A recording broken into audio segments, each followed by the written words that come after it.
बिस्मिल्लाहिर्रहमानिर्रहीम। अस्सलाम वालेकुम नाज़रीन, आप देख रहे हैं प्रोग्राम कड़वी बात और मैं हूं ज़ुल्फ़कार मीर। नाज़रीन, आजकल पतंगबाजी का बड़ा ज़िक्र हो रहा है। मकामी इंतज़ामिया हो, पुलिस हो, बार बार ये इंतबाह जारी कर रही है कि पतंगबाजी कानूनन जुर्म है। इससे पहले कि हम इस पर मज़ीद बात करें, ज़रा जायज़ा लेते हैं कि ये पतंगबाजी कहाँ से आई, पतंग कहाँ से शुरू हुआ, इसका असल मकसद क्या था और फिर होते होते आज जिस नहज पर हम पहुँचे हैं इसकी वजह क्या है। तो अगर तारीख़ का जायज़ा लिया जाए तो पतंग की तारीख़ बहुत ही पुरानी है। इसका आगाज़ चाइना से हुआ और बताया जाता है कि 200 कबल मसीह पतंग ईजाद हो चुका था। और इस सिलसिले में आपको ये जानकर हैरत होगी कि ये इसका जो पहला इस्तेमाल है वो फ़ौजी मकासद के लिए था। इब्तदाई दिनों में ये इस्तेमाल भी फ़ौजी मकासद के लिए ये होता रहा, लेकिन फिर आहिस्ता आहिस्ता ये एक खेल में तब्दील हुआ। तो बात हो रही थी पतंग की तारीख़ की, तो जैसा मैंने आपको बताया है कि 200 कबल मसीह की ये बात है। चाइना का एक सिपा सलार वो उसने दूसरे मुल्क पर हमला किया, वो एक शहर का मुहासरा किए बैठा था और इस दौरान उसकी ये ख्वाहिश थी कि बराह रास्त हमले की बजाय वो सुरंग खोद कर शहर के बीचों बीच जा निकले और फिर अचानक दुश्मन पर हमला आवर हो जाए। लेकिन उसे ये समझ नहीं लग रही थी कि शहर के बीचों बीच अगर पहुंचना है तो कितनी लंबी सुरंग खोदना पड़ेगी।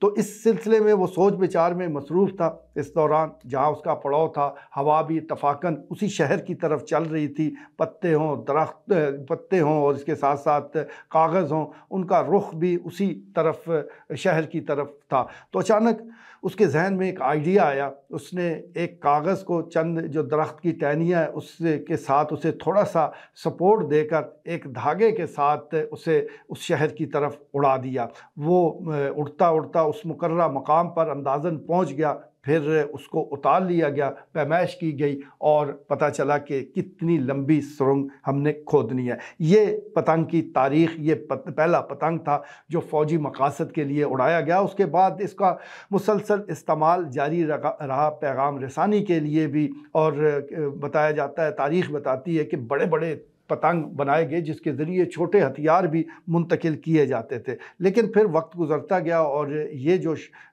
फ़ौजी मकासद का इसका इस्तेमाल है वो तो मतरूक हो गया, लेकिन ये खेल की शक्ल इख्तियार कर गया। चाइना से शुरू होने वाला खेल कोरिया, जापान से होता हुआ मुगलिया दौर में ये हमारे ख़ित्ते में दाखिल हुआ और इब्तदाई से ये बड़ा एक खूबसूरत वो खेल साबित हुआ। इसमें जो रंग बिरंगे पतंगे तैयार किए जाते उनको देख कर वो दिल को ये बड़े भले लगते। एक फेस्टिवल की शक्ल में इनका इनकाद होता, एक मेला सा लग जाता और ख़ूबसूरत पतंगे हवा आसमान को वो भर दिया करती थी। रंग बिरंगे पतंगे जो है वो अजब बहार दिखाते थे। ये तो एक पुरानी तारीख़ में बयान कर रहा हूँ, लेकिन अगर हम हालिया तारीख़ की तरफ आएँ तो पाकिस्तान में भी ये शौक़ जो है वो बड़ा ज़बरदस्त रहा है। मेले ठेलों के मौके पर भी और ख़ास तौर पर जैसे ही जो मौसम बहार है उसका आगाज़ होता, तो बसंत हो या वैसे मुकाबले हों तो इनका आगाज़ हो जाता था और लोग जो है बड़े शौक़ के साथ वो इसकी तैयारी किया करते थे। बिलख़ुसूस अगर हम मांझा का ज़िक्र करें तो उसकी तैयारी के लिए तो बहुत तगोदो और बड़ी मेहनत की जाती थी। और उस वक्त के ये पतंगबाजी के जो साइंटिस्ट हैं वो अपने अपने फार्मूले जो है वो मार्केट में लॉन्च किया करते थे और जो ज़्यादा पतंगे काटता था उसको बड़ी दाद व तहसीन मिलती थी कि इसका फार्मूला बड़ा काम कर रहा है। लेकिन फिर वक्त ने करवट ली और फिर ये जो खेल है ये खूनी खेल बन गया। ये हमारी हालिया तारीख़ है और बड़ी ही बदकिस्मत तारीख़ है कि हमने एक खूबसूरत खेल जिसमें डोर, मांझा, चावल ये चीज़ें इस्तेमाल हुआ करती थी उसको हमने खूनी खेल में तब्दील कर दिया। और आज सूरत हाल ये है कि ये खेल गर्दनें काट रहा है और इसमें इस खेल का कोई कसूर नहीं है। ये जो खिलाड़ी है यही खौफनाक है, यही दरिंदे हैं और फिर इन दरिंदों को जिसने काबू करना है वो गाफिल है, वो अपने फ़राइज़ से पहलू तही कर रहा है, वो सही तरीके से अपना फ़र्ज़ नहीं निभा रहा। मैं इंतज़ामिया की बात कर रहा हूँ, मैं हुक्मरानों की बात कर रहा हूँ कि जिनके ज़िम्मेदारी है कि वो किसी खेल को भी खौफनाक हदों से आगे ना जाने दे। उनके पास पावर है, रियासती क़ुव्वत है, वो बड़े से बड़ा काम कर लेती है। वो तो बड़े बड़े लोगों को खामोश करा करार देती है। तो ये कौन सा ऐसा काम है जो हो नहीं पा रहा, लेकिन क्या किया जाए, क्योंकि गर्दनें आवाम की कटती हैं, गर्दनें उन लोगों की कटती हैं जो मोटरसाइकिल पर सवार होते हैं, और मोटरसाइकिल पर किसने सवार होना है? वो आम आदमी होता है, वो आप है, वो मैं है, वो कोई भी गरीब मुतवस्सित दर्जे का कोई बंदा हो सकता है। इसलिए इस पर ज़्यादा तवज्जो नहीं दी जाती, बस साने का इंतज़ार किया जाता है। अभी हाल ही में साने फैसलाबाद पेश आया कि जिसमें हमने देखा कि एक 22-23 साल का खूबसूरत नौजवान अचानक वो अपने खून में नहा जाता है, और फिर पता चलता है कि उसके गले पर डोर फिर गई। बस इस साने का सबको इंतज़ार था। फिर हटो बच्चों की आवाज़ें हमने सुनी, फिर सख्त वार्निंग जारी हो गई, फिर नोटिस ले लिए गए, लेकिन क्या वो शख्स, वो नौजवान, वो अपने घर का प्यारा, वो अकलौता बेटा वापस आएगा? तो बिल्कुल नहीं। उसने तो कोई वापस नहीं आना, ना उसने वापस आना है, ना उससे पहले जो इस दारे फ़ानी से इस साने की नज़र होते हुए रुखसत हो चुके हैं, ना उन्होंने वापस आना है। तो फिर क्या वजह है कि हम कोई ऐसा काम क्यों नहीं करते कि ये जो खूनी खेल है इसको मुकम्मल रोक दिया जाए? ये किस्तों में रोका जाता है, ये नीम दिली से इक़दामात उठाए जाते हैं, ये लोगों की तसल्ली के लिए कुछ अहकामात जारी होते हैं, लेकिन जिस किस्म के मजबूत फ़ैसले होने चाहिए वो तो हमें दूर दूर तक नज़र नहीं आते। आपने कभी सुना है कि इस हवाले से बदलते हालात के तहत कुछ सख्त कवानीन बनाए जाए? आपने कभी नहीं सुना होगा। वैसे तो रोज़ाना ऑर्डिनेंस आ रहे हैं, जल्दबाजी में कवानीन भी पास हो जाते हैं, लेकिन ये जो लोगों की जान ले रहा है खूनी खेल, क्या इस हवाले से सख्त कवानीन नहीं बनने चाहिए? बिल्कुल बनने चाहिए। अगर आपने इसको रोकना है तो इसका तो तरीक़ाकार ही ये है कि न सिर्फ कवानीन बने बल्कि उस पर अमल दरामद भी हो। आप दो चार को ज़रा मिसाल तो बनाएं, उनकी बलि चढ़ा कर तो देखें, उनको निशान इबरत तो बनाएं, फिर देखें कि ये खूनी खेल रुकता कैसे है। लेकिन जैसा मैंने गुजारिश की है कि इसका निशाना क्योंकि आम लोग बनते हैं, इशराफिया को इससे क्या लेना देना? वो तो कारों में सैर सपाटे करते हैं, वो भी सरकारी गाड़ियाँ होती हैं, तो उसके नज़दीक तो ना धाती डोर ने आना है, ना केमिकल डोर ने आना है, वो तो महफूज है। इसलिए इस हवाले से बिल्कुल ऐसे ही इक़दामात होते हैं जो कॉस्मेटिक्स हैं, जो मसनूई हैं और जो सिर्फ़ और सिर्फ आई वाश के लिए ज़रूर है, लेकिन ये मजबूत इसलिए साबित नहीं हो रहे कि इसके पीछे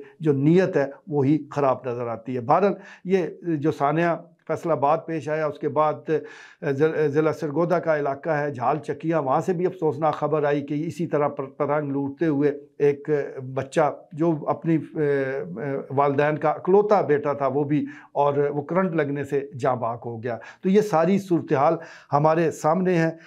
तो इस सिलसिले में ज़रूरत इस अमर की है कि आप न सिर्फ पतंग उड़ाने वालों को वो नकेल डालें, बल्कि जो पतंग बेच रहे हैं उन पर भी हाथ डालें।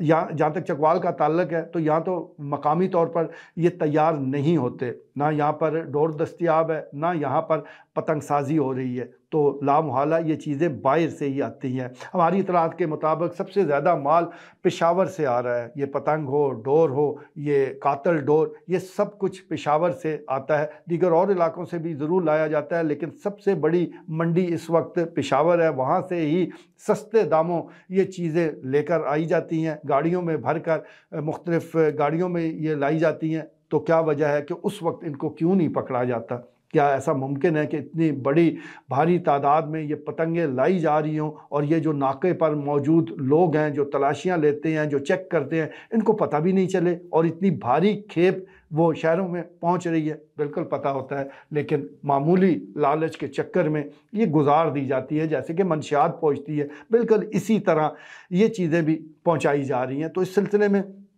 सख्त कवानीन, सख्त इक़दामात की ज़रूरत है, और हम उम्मीद करते हैं कि ये जो खेल अब खूनी खेल बन चुका है, इस पर वो सख्ती की जाएगी, इसको बिल्कुल अलाउ नहीं किया जाएगा। और इस सिलसिले में न सिर्फ ये कि छापे लगाए जाएंगे, पकड़ा जाएगा, बल्कि सज़ा भी दिलवाई जाएगी, क्योंकि यहाँ पर जो सबसे कमी है वो सज़ा दिलवाने की है। आपको कोई याद है कि किसी को इस सिलसिले में कोई सज़ा मिली हो? हालांकि आप दर्जनों लोग गिन सकते हैं कि जिनकी जानें इसकी नज़र हुई हैं, लेकिन उनके कातिल कौन है? क्या इस बात का फ़ैसला हुआ है? क्या इस बात का किसी ने निशानदेही की है?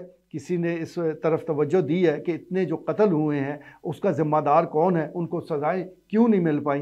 तो जब आपने सज़ा ही नहीं देनी, जब मुल्ज़म जो है वो इसी तरह आज़ाद रहेगा, तो फिर किसके कानों पर जूं रेंगनी है। तो ज़रूरत इस अमर की है कि जब जब ऐसे कत्ल हों, उनके कातलों को सज़ा दी जाए। अब आप कहेंगे कि कैसे ढूंढा जा सकता है, ये तो बहुत मुश्किल काम है।